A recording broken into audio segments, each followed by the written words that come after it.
प्रश्न है, मोहन अपने घर चला गया होगा, ये वाक्य है। इस वाक्य में कौन सा सर्वनाम है और कितने सर्वनाम हैं?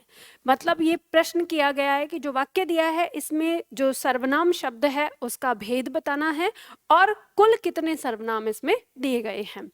तो यहाँ पर हम देखेंगे शब्द दिया है मोहन अपने घर चला गया होगा। अगर इस पूरे वाक्य में हम ध्यान देते हैं तो हमें पता चलता है कि यहाँ सर्वनाम शब्द हमारा एक ही है, अपने। अब हमें ये पहचान करना है कि जो अपने शब्द है ये सर्वनाम का कौन सा भेद है। तो ध्यान दीजिएगा, हमारे पास अलग अलग तरीके होते हैं सर्वनाम को जानने के। सर्वनाम हमारा 6 प्रकार का होता है, जिसमें आता है हमारा पुरुषवाचक, निजवाचक, निश्चितवाचक या अनिश्चितवाचक, प्रश्नवाचक और संबंधवाचक। ये 6 हमारे प्रकार के होते हैं। अब हमें उन्हीं 6 को इसमें ध्यान से देखते हुए पहचान करनी होती है।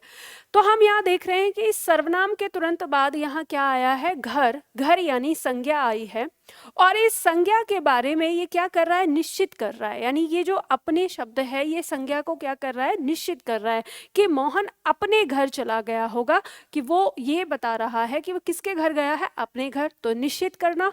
तो अब इस तरह से ये हमारा जो सर्वनाम है वो निश्चयवाचक सर्वनाम आता है, यानी निश्चयवाचक सर्वनाम। एक भेद इसमें आ गया, निश्चयवाचक सर्वनाम।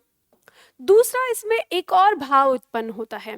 इस वाक्य का कर्ता क्या है, इस वाक्य का कर्ता है मोहन। ठीक है, ये जो कर्ता है ये, इसके लिए अपने शब्द का प्रयोग किया जा रहा है। यहाँ पर ये जो सर्वनाम है इस मोहन के साथ इसका अपनत्व यानी निजता का बोध कराया जा रहा है।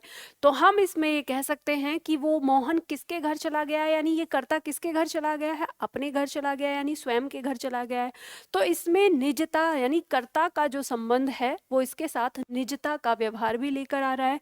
तो हम अगर इसमें इसका दूसरा भेद रखेंगे तो दूसरा भेद इसका हो जाएगा निजवाचक, निजवाचक सर्वनाम।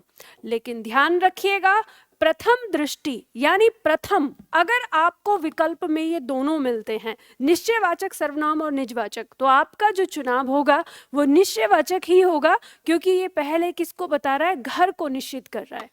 अगर आपको विकल्प में निश्चयवाचक सर्वनाम न मिले तब आपका चुनाव होगा कि आप इसको निजवाचक सर्वनाम में रख सकते हैं।